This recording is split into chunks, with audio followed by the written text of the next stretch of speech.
మీరు నాకు అన్నం పెట్టారు నేను ఇంటికి వచ్చినప్పుడు, నేను అది కలుపుతూ అండి బాగుందని చెప్పాను. మీకు ఎలా అనిపిస్తుంది?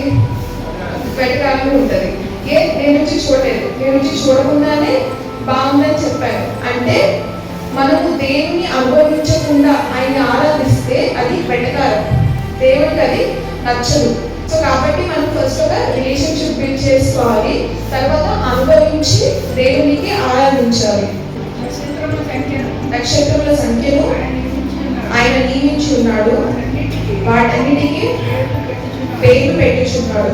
నక్షత్రం అంట అది మనం ప్రతి సెకండ్కి ఒక్కొక్క నక్షత్రం లెక్క పెట్టుకుంటూ వెళ్తే ఉన్న నక్షత్రాలన్నీ లెక్క పెట్టడానికి మనకి 26,000 సంవత్సరాలు పడతాయంట, 26,000 years.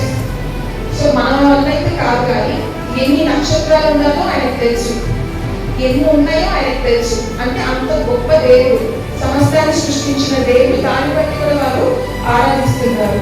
5వ వచనం చూద్దాము.